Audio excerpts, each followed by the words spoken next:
Subscribe to our YouTube channel and press the bell icon to never miss an update from RAU'S. Dear students, RAU'S Prelims Test Series 2021 is a complete testing and revision course for the upcoming prelims examination. The program will help you prepare for UPSC prelims through a step-up approach. It is a meticulously designed study plan to organize your preparation and keep you on track towards covering the prelims GS and CSAT syllabus extensively from NCERT to the advanced level. The goal of our Prelims Test Series 2021 program is to exhaustively cover all standard sources of study material, including NCERT, with a study plan to test you at par with UPSC level of questions, thereby improving your chances of clearing the prelims examination. To give multiple revision of the entire syllabus from the perspective of civil service prelims pattern. The test series program will also give you the final revision of all topics and themes before the examination through QIP videos and prelims compass notes. The QIP videos or Quality Improvement Program videos are for speedy revision of all important topics for the upcoming prelims examination. QIP videos are kind of crash course for the prelims examination. And prelims compass are 8 subject-wise prelims compilation of all static and current affair topics important for the upcoming prelims. RAU'S Prelims Test Series 2021 will include topics test, testing the concept of candidate. It will include thematic test on both the concept and the current affair of that particular theme. It will also include current affair tests covering the monthly current affairs. And there will be full-length test before the final exam to simulate you for the D-Day. There is a link in the description of this video. You can click on the link for registration and to also check out the demo QIP videos. Hello students, in front of you is a weekly series of mains question assignment from DNS. The question for today's assignment reads, the challenge being faced by the WTO are quite wide-ranging and dynamic. Elucidate. Now this is a 15-marker question and has to be attempted in 250 words. Now this question has been created from the DNS of 17th December 2020. Before trying to attempt this question, you may also watch this discussion. Now the description of the video provides for a link for this question assignment wherein you can participate in the discussion on the RAU'S ELEARN platform. Further, there are a few important things that you must follow while attempting this question. You can type the answer in the comment box or can click image file, that is the JPG file, and send your answers to us. All those who will send their answers by Saturday will get the evaluation and feedback from RAU'S teachers. Further, post your answers in portrait mode only. Further, you should not post your answers in someone else's answers. Use comment to post your answers at the bottom of the thread to submit your answers to the mains thread. Further, please try to keep a tab on time. Mention the time taken to write your answer in the answer sheet at the top right hand side. You can also mention the city and the state from where you are posting your answer. This will help us to know the students are benefiting from all across the country and DNS is reaching every nook and corner of the country. Hello and welcome to Daily News Simplified, an answer to what, why and how of newspaper reading. Today we'll be taking up the Delhi edition of the Hindu newspaper dated 4th February 2021. Now the articles to be discussed are reflected on your screen and the time stamping for the same has been provided in the description box below. So now let's begin. Now, this article appears on the page number 7 of the Hindu newspaper and it has been titled as Smart Walls for Indian Borders. Now, in this article, the author is talking about a need for a virtual surveillance system that may help secure India's boundaries even in difficult locations. Now, since this article talks about securing the Indian borders, it falls under the mandate of GS Paper 4, subsection Security. Now, this talks about security challenges and their management in the border areas. Now, recently, the United States President Joe Biden has stopped the construction of the controversial border wall between the US and the Mexico. Now, this border was highly controversial and was introduced by the former President of United States, that is Mr. Trump. Further, an alternative wall has been suggested with this regard, and this would be a smart wall that would replace the physical and the armed patrolling with advanced surveillance technology so as to ensure security even in the high-tech future of the 21st century. Now, as we move ahead in this article, we shall discuss the need of a similar smart wall with respect to India's border management and protection. Hence, we'll be discussing about smart fencing, the need for smart fencing with respect to Indian perspective, about comprehensive international border management system and its component, and at last the challenges facing the CIBMS. Now let's start with this article. So it was in 1960 that the late Prime Minister Pandit Jawaharlal Nehru laid the foundation for the Border Road Organization or the BRO. Now BRO was envisaged to play a major role in future India strategic policies and hence it was given primary role of providing for defense infrastructure in terms of road, bridges, railways, airports and tunnels. However, the 21st century has new demands. In this age of high-end technology, purely physical borders will not be able to defend India from its two-front war, that is from China and Pakistan, that it has been constantly fighting. And hence in this regard, there is a need to introduce stronger border infrastructure that are based on advanced technology-based surveillance mechanisms. Now, before moving ahead, let us first try to see what are the other reasons for introducing smart fencing in India, or what would smart fencing entail with respect to India's border security. Now, India has a large border, some of which is not even defined.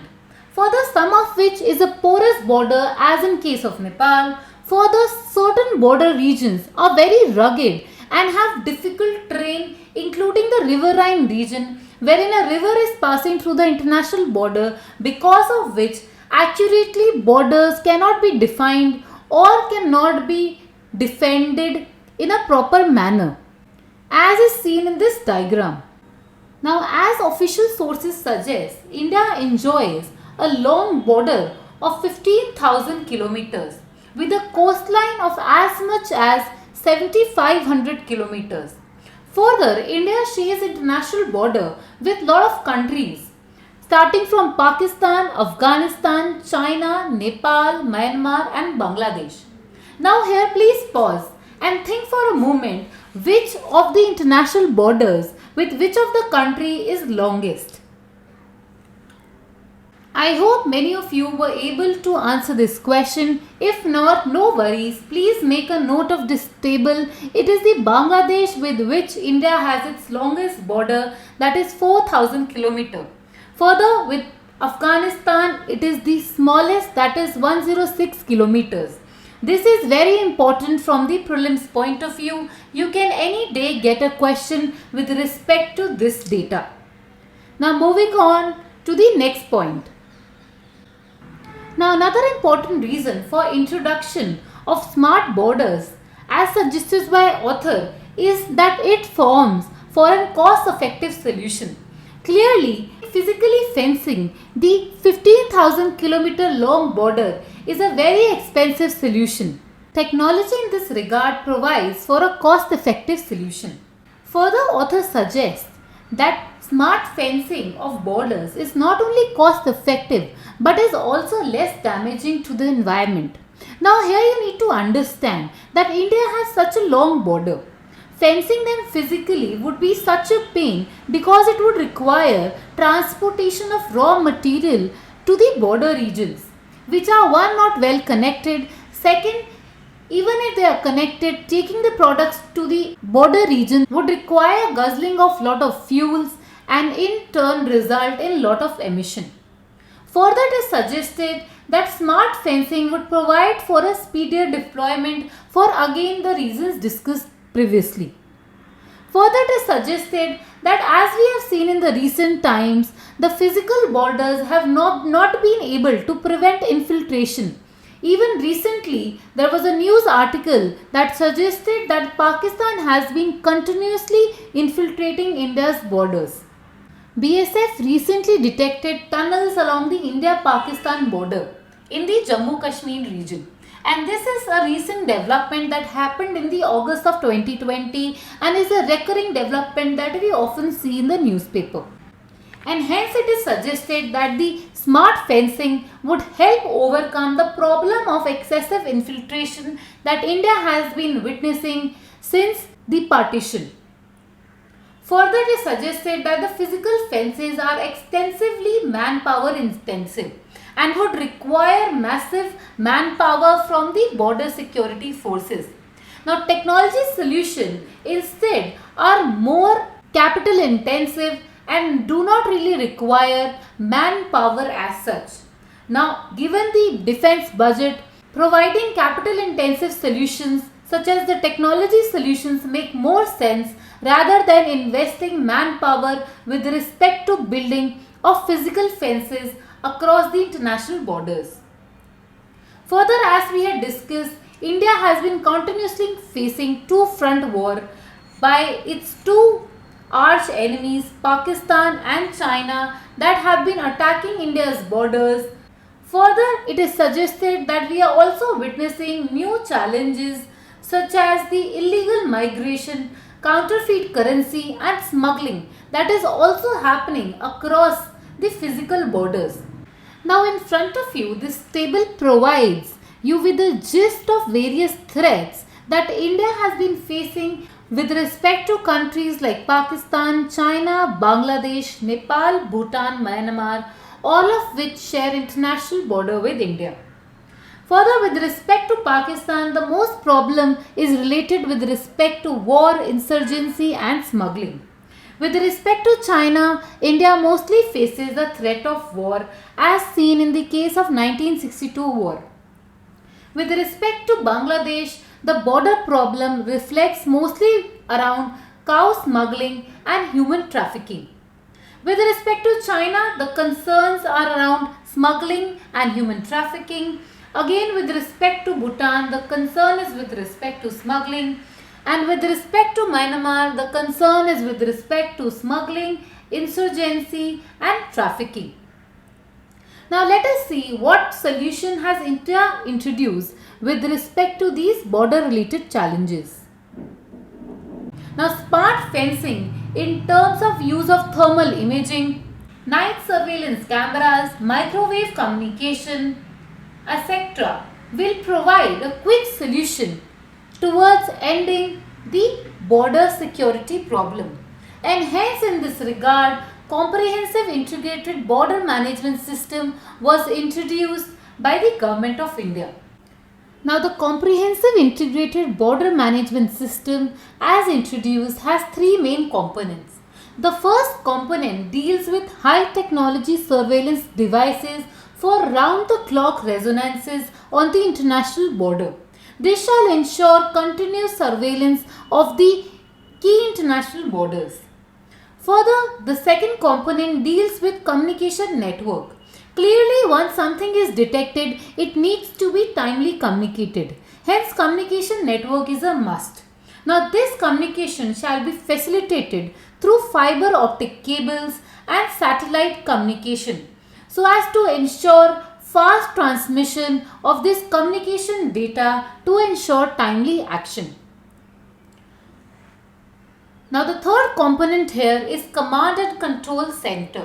Now this is the center that shall receive this transmitted data and provide a composite picture of the international border and take timely action with respect to the perceived threat.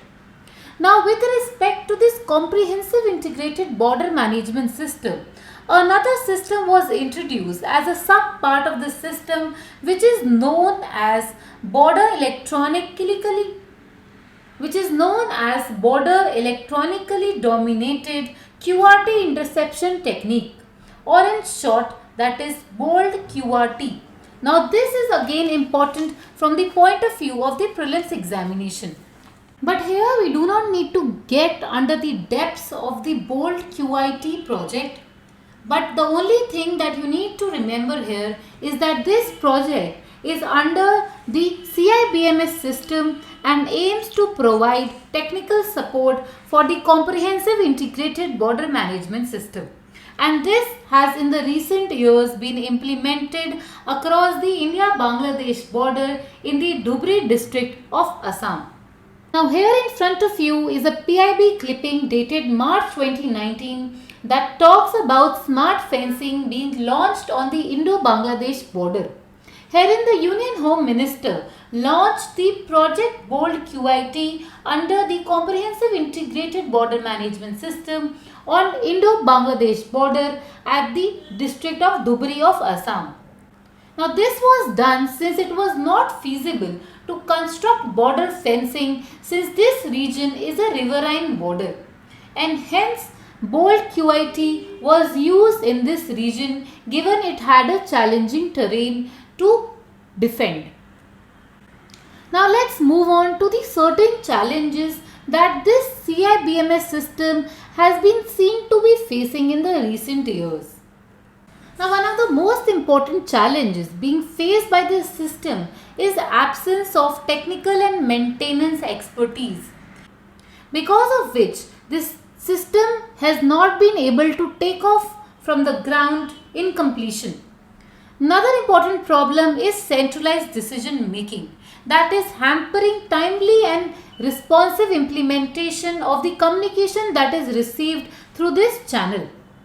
And the last important challenge is erratic power supply in the border region, because of which this technological system has not been working as efficiently as it was envisaged to function.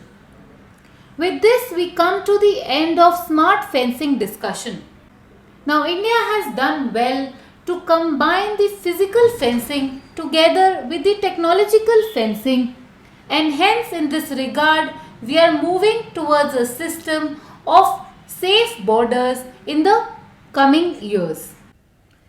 Now this article appears on the business page, that is page number 12 of the Hindu newspaper, and it has been titled as India's weak fiscal position to remain a key credit challenge. Now since this article is talking about fiscal position, it falls under the mandate of GS paper 4 subsection economic development. Now in this article, the global credit rating agency Moody has been raising concern with respect to India's weak fiscal position that shall result as a key credit challenge for India's future borrowings. Now this weak fiscal position was on account of widening fiscal deficit that rose as much as 9.5% in 2021 and is estimated to narrow down to merely 6.8% in the year 2022.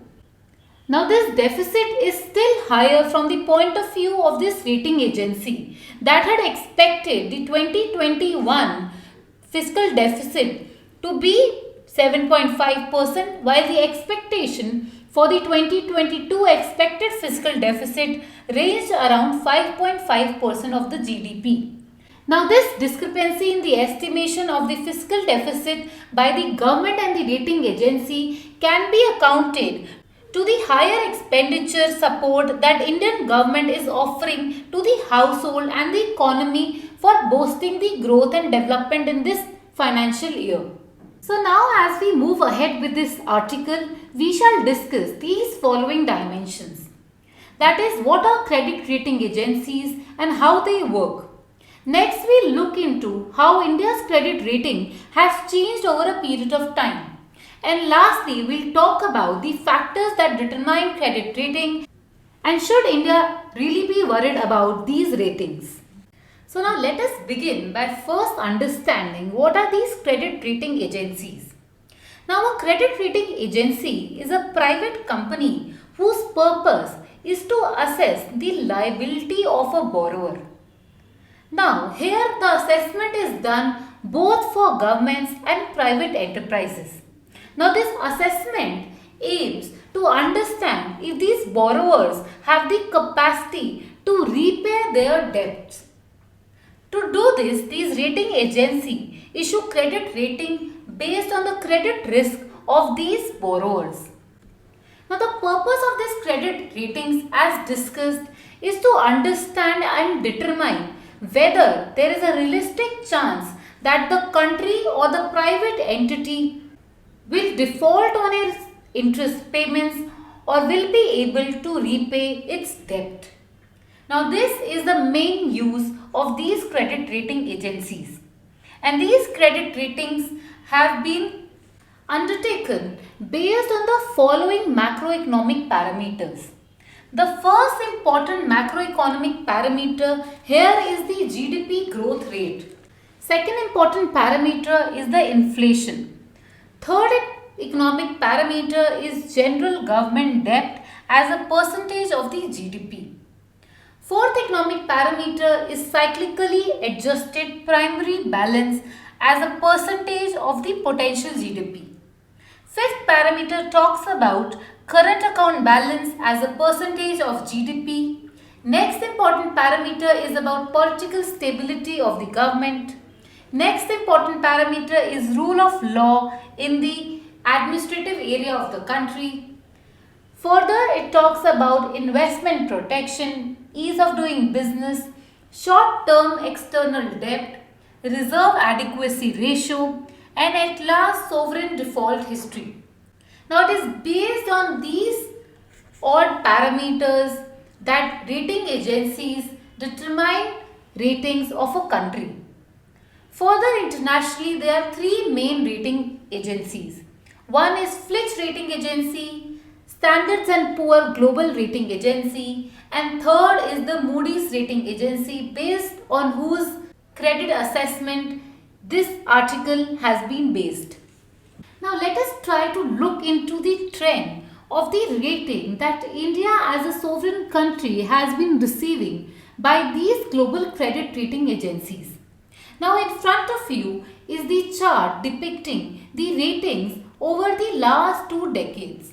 Now the India rating has been in the range of BA1 to BA3. That means India has been ranging from low medium grade to non-investment speculative grade, which is also the junk grade. No investors are suggested to invest in such economies. And hence India has barely been able to sustain itself in the investment grade region, wherein the investors find India a safe investment bet. Now should this be a source of worry? Let us find out. Now the broad answer to this question is a big no. India need not worry with respect to the downgrade on its rating by these global rating agencies. Now why is this so? Now this is because India has always reflected its willingness to pay, which is broadly reflected in its zero sovereign default history.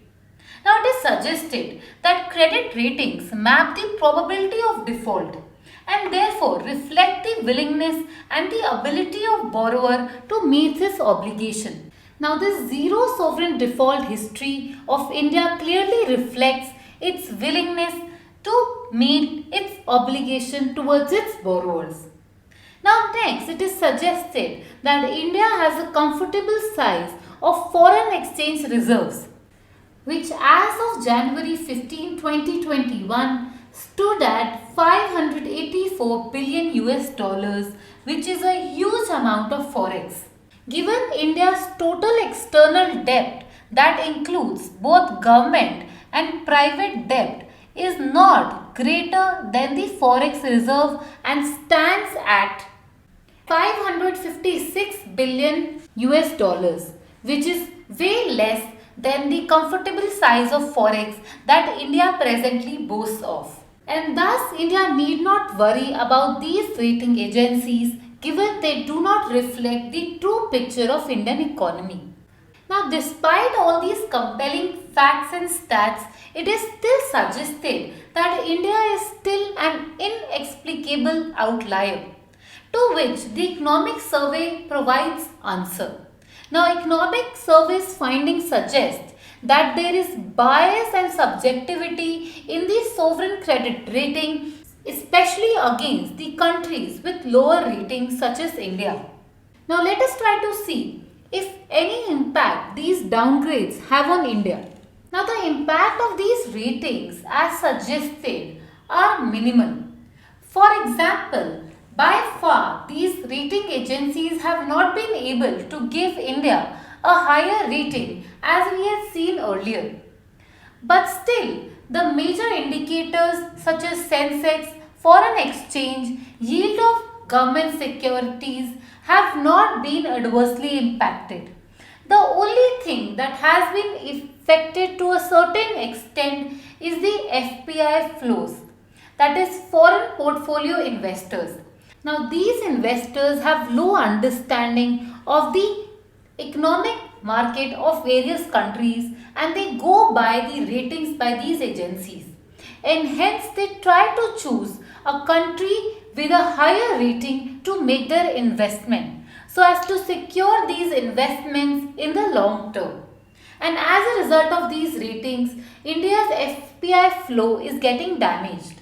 And thus it is suggested that the countries must try to engage with these credit rating agencies to help correct the methodology that is being used. Further, there is a need to address the pro-cyclical nature of these credit ratings because they adversely affect the economies, especially the low-rated developing economies. India has already raised the issue of pro-cyclical nature of credit rating in G20 meetings. Further, in this response, the Financial Stability Board is now focusing on assessing the pro-cyclability of these credit rating downgrades. And hence, with this, we come to the end of the credit rating agency discussion, wherein we talked about the purpose of credit rating, the international agencies that undertake credit rating, India's credit rating, and the impact of these credit ratings on India. Now, this article appearing on the page number 12 of the Hindu newspaper presents experts from the interview of PC Modi, who is the head of Central Board of Direct Taxes. Now, in this article, Mr. PC Modi has been suggesting that the government has been hoping for higher tax buoyancy on account of corporate tax. Now, first let us try to understand what is tax buoyancy. Now, tax buoyancy relates to the changes in government's tax revenue growth vis-a-vis changes in gross domestic product. Now, it can be understood in terms of responsiveness of tax revenue growth to changes in GDP. Now, it can be formulated as increase in tax revenue by increase in gross domestic product. Now, when this equation is greater than 1, the tax is said to be buoyant. That is, when numerator increases more than the denominator, the tax is assumed to be buoyant. Now, tax buoyancy is used to assess the efficiency of a tax system.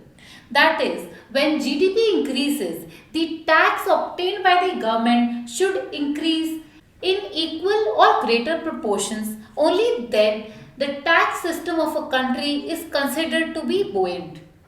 Now, generally, tax buoyancy is seen to be highest for direct taxes. Now, as per data by Central Board of Direct Taxes, the tax buoyancy for direct tax collection was 1.12, for corporate tax it was around 1, and for personal income it was 1.32. And hence it was the personal income that has highest tax buoyancy in India. Now let us look into reasons as stated for low tax buoyancy. Now these reasons include disruption of economic activities, as was seen in case of GST and demonetization, and even with respect to the COVID pandemic that we are presently facing. Another important reason for low buoyancy is the difficulty in filing taxes. It is because the filing of taxes is so difficult that many people let go of this important activity. Another important reason for low tax buoyancy is complicated tax structure. Further, an important reason includes leakages or tax evasion. Further, another important reason is large-scale exemptions from the tax base by the government. And the last important point is poor tax administration. Thus, overcoming these challenges hold the key to better tax buoyancy in the country. And this is what was suggested by Mr. P.C. Modi in this article, where he suggested an higher expectation of tax buoyancy for corporate income tax in the country. Now, the reasons behind this suggestion was the ease of compliance that has been brought about in the recent times, the culture of tax certainty that has been developed over the years, better tax administration and processes that has been introduced over time that have created an environment that allow tax liability to get discharged by each individual and corporate entity in a swift manner. In this regard, the government had introduced a tax dispute resolution scheme, Vivad Se Vishwas. Now this is an important prelims pointer. Please make a note of it. Now with respect to Vivad Se Vishwas scheme, 1.3 lakh disputes of tax has been resolved and as much as 95,000 crore rupees has been generated. Further, it is suggested that the government in its recent 2021-22 budget has made tax compliance easy and simple. For example, senior citizens aged 75 years or older in some cases do not have to file any tax returns. Now this article appears on the page number 6 as the editorial and it has been named as Urban Visions. Now in this article, the editor talks about the need of expanding the urban policy reforms. Now the urban policy reforms are in the context of bringing about multiplier effect for the economy. Now in the recent times, the union budget has introduced various provisions with respect to urban mobility. However, the article traces the need of bringing in inclusive urbanization and not just mobility through policy reform for Indian economy to be able to reap various multiplier effects. Now, transportation is accepted as a core component of urbanization, and the budget 2021 has made clear focus on expansion of urban transportation. As of now, India's ratio of bus to population is merely 1.2 per thousand people, which is one of the lowest, given it is 8.6 in Thailand and 6.5 in South Africa, which are of the same economic development level as India. Thus, Budget 2021 makes a clear focus on expanding urban transportation. In the budget, government suggests that it will work towards raising the share of public transport in urban areas through expansion of metro rail networks and augmentation of intercity buses. Further, the government has launched a new scheme to support the augmentation of public transport buses using the PPP model, that is public-private partnership, so as to enable private sector players to finance, acquire, operate and maintain over 20,000 buses. As a third important aspect, the government has decided to introduce two new technologies in this regard. The first technology is called as Metro Lite and the second one is Metro New.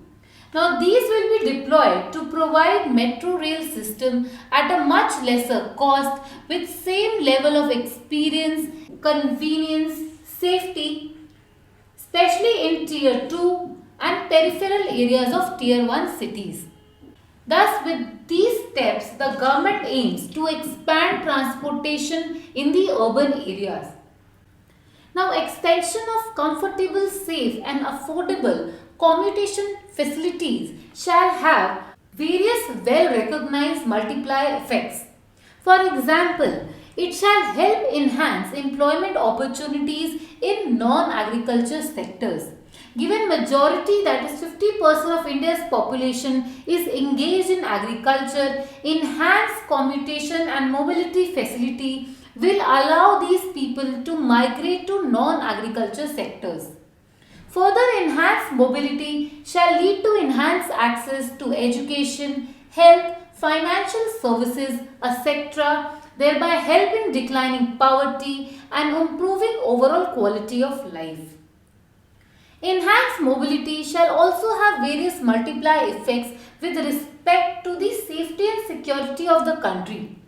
Now the defense infrastructure improvement will allow speedier movement of troops, tanks and other ammunition and guns, that is in times of war or tackling of insurgencies.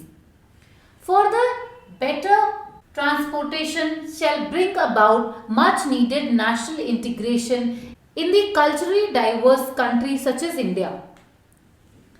Further, this shall also help spur economic activity and involuntary unemployment through job creation. A study by S&P Global estimates that 1% of GDP spent on infrastructure can boost growth by as much as 2% while creating a whopping 1.3 million direct jobs. And hence, this is a very important example that you must make a note of. Further, we also provide you with a case study where it is suggested that Memang Narang and other varieties of orange of Meghalaya got their recognition and GI tag because of construction of roads in this region. Thus, clearly, transportation as a core component of urbanization has various multidimensional effects. Now, let us try to look into the various issues that urban transportation system is facing. Now, one important challenge here is that of state monopolies that coexist. Now, the licensed public urban system remains a politically sensitive topic in various states, and hence, in order to ensure resolution of issues in urban transportation system, amendment to Motor Vehicle Act was introduced so as to give centre a lead here wherein it can introduce various amendments to overcome this monopoly. Further, it is suggested that the state government retain effective control over urban development and hence exclude city administration from this subject. There is a need of the hour to introduce the urban local government so as to ensure proper urban transportation system. Further, it is suggested that schemes such as Common Mobility Card that was aimed to help citizens use bus, train and feeder networks seamlessly was launched as a pilot project but has still not remained of much use and has not been able to be realized in completion. Further, it is suggested that there is a valid criticism that exists with respect to the exclusionary urbanization that is being practiced, wherein the people who are living in suburbs have to bear the expense of expensive housing along with expensive transportation, thereby making it very difficult for them to attain the quality of life that is expected in an urban atmosphere. Further, it is suggested that Census 2011 showed that there are number of census towns which are increasing because of the rise in the population. However, no designated urban local body with proper funding has been assigned to them for their proper growth development. And thus these issues are key in order to ensuring proper urbanization. And hence it is required for center to work with state governments to integrate these key areas, for only integration can bring about inclusive urbanization. So with this we come to the end of this discussion. Now in front of you is the answer for yesterday's question. Please find the question for the day. Please try to attempt this question and provide answers in the comment section. You may further also attempt DNS quiz on the ELEARN platform. With this we come to the end of this video. Thank you.